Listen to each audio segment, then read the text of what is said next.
A city burned to the ground. 50,000 people, dead or enslaved. A decade of war. And it might have started because three goddesses held a beauty pageant and asked a shepherd to judge it. That is the story of the Trojan War. And that is the least ridiculous part. Here's the part nobody tells you. We don't actually know if most of this happened. The city? Real. The war? Possibly real. The wooden horse? The sulking demigod? The goddess who literally teleported a prince out of a sword fight he was losing? That's where it gets complicated. And the complication is the best part. This is a special episode. 3 acts, 3,000 years of drama. We're going to tell you the whole story, and then, at the end, we're going to tell you what was real. Buckle up. The Bronze Age was unhinged. Act 1. The worst beauty pageant in history. It begins, as all great disasters do, with a wedding nobody wanted to attend.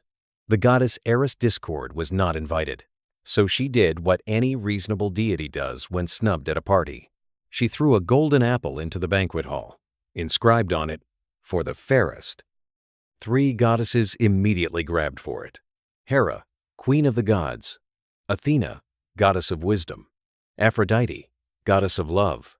Zeus, who was technically in charge of everything, looked at this situation and made the only sensible decision available to him. He refused to judge it. Completely. He pointed at a random mortal on a hillside and said, "That guy, he'll do it." That guy was Paris, Prince of Troy. He was out on a hillside tending sheep when 3 literal goddesses appeared in front of him and said essentially, "Hello, please decide which of us is the most beautiful. Take your time, no pressure." Also, the fate of civilization hinges on this. Now, a sane man says, "I'm busy, the sheep need me." Paris was not that man. He heard the goddesses out. Each one offered a bribe. Hera offered political power rule over kingdoms, men bowing at his feet. Athena offered wisdom and skill in battle. He'd be the greatest warrior alive. Aphrodite offered him the most beautiful woman in the world. There was one small detail Aphrodite left out of her pitch. The most beautiful woman in the world was already married. Her name was Helen. She was the queen of Sparta. Her husband was Menelaus, a king with a very large army and a very short temper.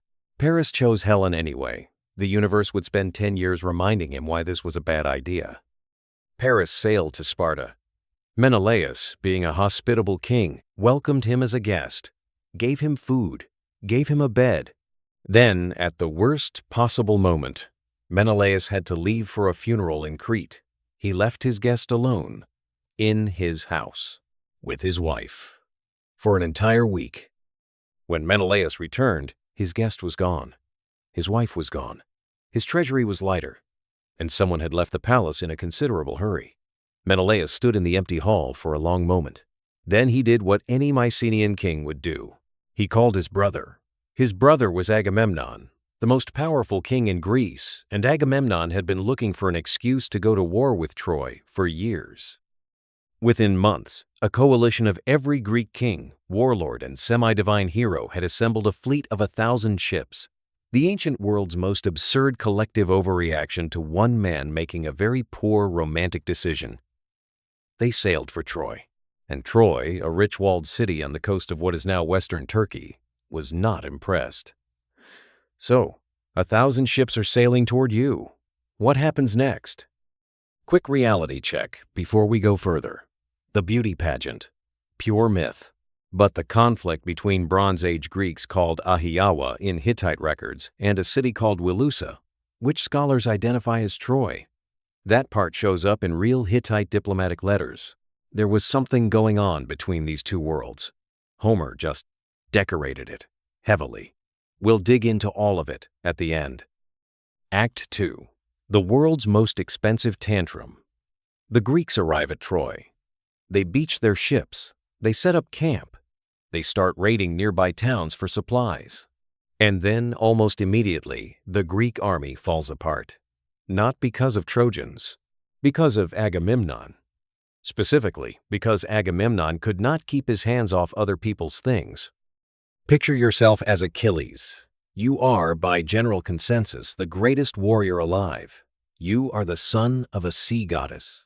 You have been told since childhood that you will either live a long, boring life or die young in a blaze of glory. And you have chosen the blaze of glory, obviously, because you are 20 years old and invincible, and nobody has explained compound interest to you yet.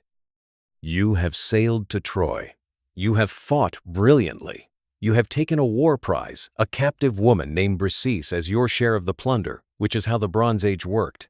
And then Agamemnon, who had to give up his war prize due to a plague sent by Apollo, simply takes yours.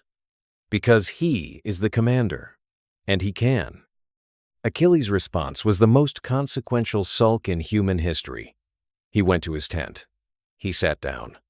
He wrote, metaphorically speaking, a very long complaint to his mother, his actual divine sea goddess mother, who went directly to Zeus to complain on his behalf. And then Achilles refused to fight for weeks, while Greeks died by the hundreds outside. Greek commanders came to beg him. They brought gifts, mountains of gifts, gold, horses, tripods, 7 cities.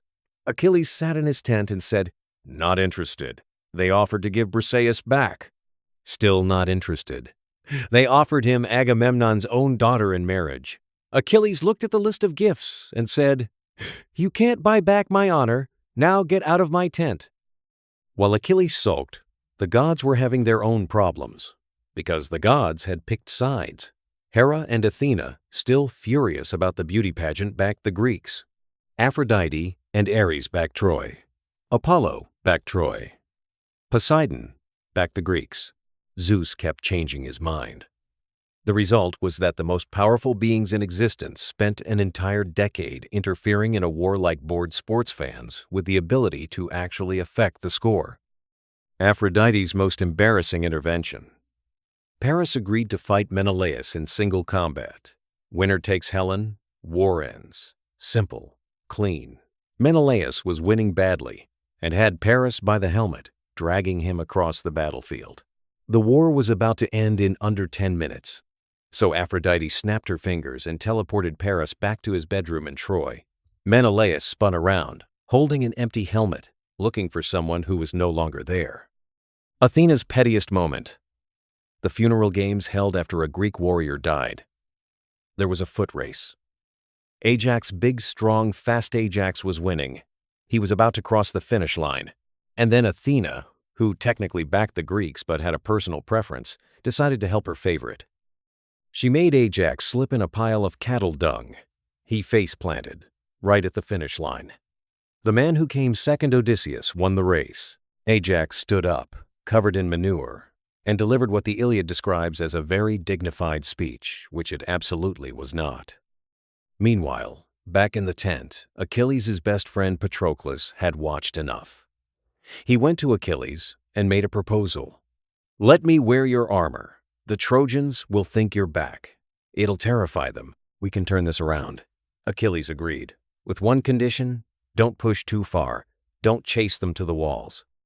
Patroclus put on Achilles' armor. He charged out. The Trojans, seeing the gleaming divine armor, panicked and retreated. It was working. And then Patroclus forgot the one condition. He chased them to the walls. And there he met Hector, the greatest Trojan warrior, Prince of Troy, the man holding the city together who killed him. When the news reached Achilles, something in him broke. He screamed so loudly that his mother heard him from the bottom of the sea. The sulk was over. The grief had replaced it with something far more dangerous.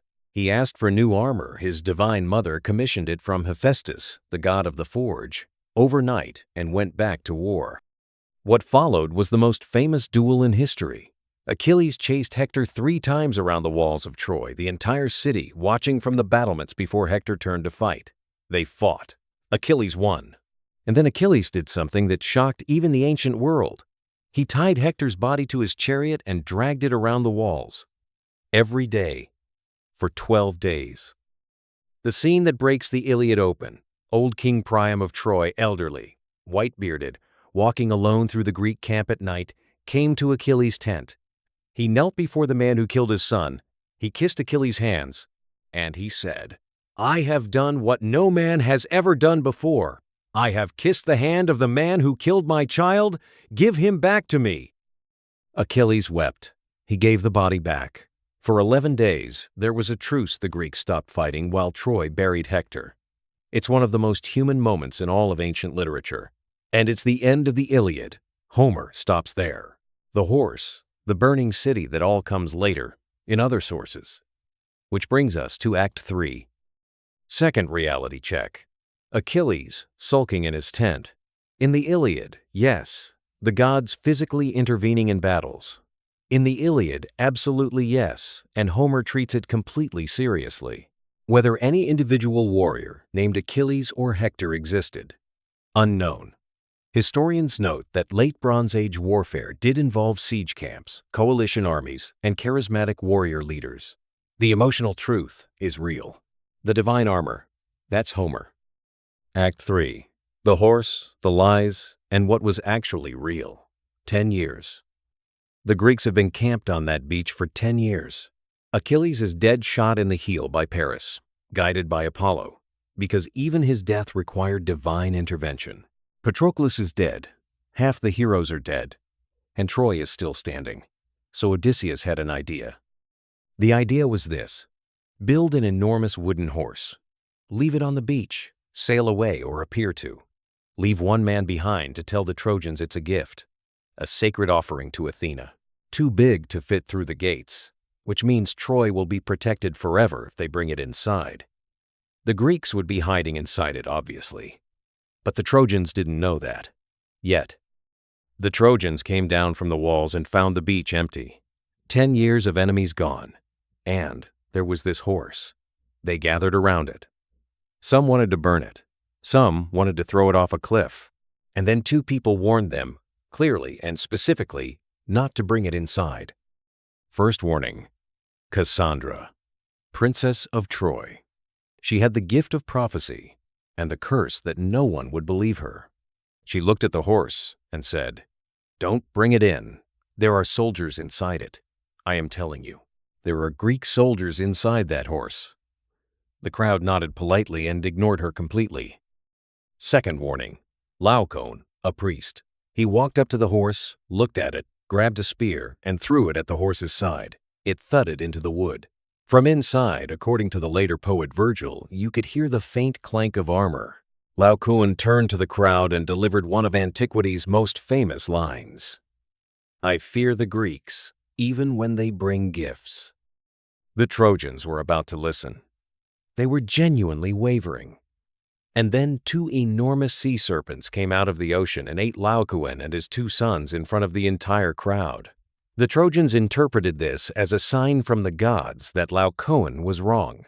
The man who was absolutely right about the horse was eaten by sea snakes as punishment for being right. The universe had made its decision. The Trojans brought the horse inside the walls. They threw a party, the biggest party in a decade, because the war was over, the Greeks were gone, and they had this magnificent horse. They drank until they passed out. Every single one of them. And at midnight, a trap door opened in the horse's belly. Greek soldiers dropped out one by one onto the sleeping city. They opened the gates. The fleet, which had only sailed around the headland and waited, came back. Troy burned through the night. King Priam was killed at his own altar. The royal family was enslaved or scattered. Helen was found and returned to Menelaus, who had been planning a very stern speech for 10 years and apparently just took her home instead. The aftermath was not exactly triumphant for the Greeks either. Agamemnon sailed home and was murdered by his wife. Ajax went mad and killed a flock of sheep, thinking they were his enemies, then died of shame when he realized. Odysseus spent 10 more years lost at sea before he got home. The gods had backed the Greeks to win, and then made absolutely sure winning wasn't comfortable. And Paris, the man who started all of this, he died before Troy fell, shot by an arrow from a Greek archer. Before he died, he asked to be carried to a mountain nymph he'd once loved, hoping she could heal him. She refused. He died on the hillside. The sheep were probably fine. Alright, here's the part this channel exists for. What actually happened? What's real, what's legend, and what's somewhere in between? Let's go through it properly. Because this story has been retold and reshaped for 3,000 years, and the truth is genuinely fascinating. Troy the city. Real. In 1870, a German businessman named Heinrich Schliemann went looking for Homer's Troy with a copy of the Iliad as his map. Everyone told him he was wasting his money. He found it at a site called Hisarlik in western Turkey. Not one Troy, but 9 layers of city, one built on top of another over 3,000 years. The layer that matches the traditional date of the Trojan War around 1180 BCE is called Troy 8. It shows signs of violent destruction, fire, arrowheads embedded in walls, unburied human remains inside the city. Something bad happened there. Whether it was a Greek coalition army or something else, entirely earthquake, internal conflict, Raiders archaeology cannot say for certain. The Hittite connection. Real and genuinely exciting. Hittite diplomatic letters from the same era mention a powerful western sea. People called Ahiawa, almost certainly Mycenaean Greeks. They also mention a city called Wilusa, in the right location to be Troy, and disputes over it. One letter even mentions a man named Alexandu who made a treaty with the Hittites, Alexandu of Wilusa. Alexander of Troy. Alexander was Paris's other name. Homer himself. He wrote roughly 400 years after the supposed events. 400 years of oral tradition passed through generations of bards who added, changed, dramatized, and forgot. The Iliad is not a war record. It's the greatest poem ever written about what war does to people. Those are different things, and Homer knew it. The wooden horse. No contemporary source mentions it. It appears in later texts, Virgil's Aeneid, written 700 years after the supposed war, and the Odyssey, which is a separate poem. Some scholars think it was a metaphor for an earthquake. Poseidon was both the god of earthquakes and of horses, and Troy the 8 shows earthquake damage. Others think it was a siege engine that looked like a horse. Others think it's just a great story. Aeneas, founding Rome. That's Virgil, writing political propaganda for the Emperor Augustus around 20 BCE, roughly 1,000 years after Troy fell. The story that a Trojan prince escaped the burning city and eventually founded the Roman bloodline was invented specifically to give Rome a glamorous origin. It is magnificent fiction. Augustus loved it. Historians call it Virgil's political fanfic, which is our favorite academic phrase. Achilles' heel. Not in Homer.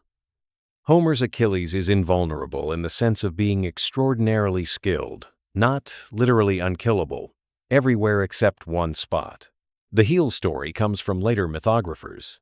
Achilles in Homer dies because Paris, guided by Apollo, shoots him. The heel is a later addition to make the death feel more cosmically inevitable. It's a good addition. It's still not Homer. What we're left with is this: a real city, a real destruction, real historical contacts between Bronze Age Greeks and Western Anatolia, and around those real bones, one of the greatest storytelling traditions in human history. The Iliad is real in the way that matters most. It's true about grief, about pride, about what it costs to be human. Whether any specific person named Achilles stood on that beach is, in the end, almost beside the point. So the next time someone says, "Beware of Greeks bearing gifts," remember that the people who actually needed that advice were warned, twice, by a prophetess and a priest. They ignored the prophetess because no one ever believed her. They ignored the priest because sea snakes ate him. The lesson here is not beware of gifts. The lesson is, if a priest throws a spear at a horse and sea snakes immediately eat him, maybe don't bring the horse inside. Which ruler or historical figure do you want to see on Throne of Fools next? Tell us in the comments. Subscribe History has been this ridiculous for 3,000 years, and we're only getting started.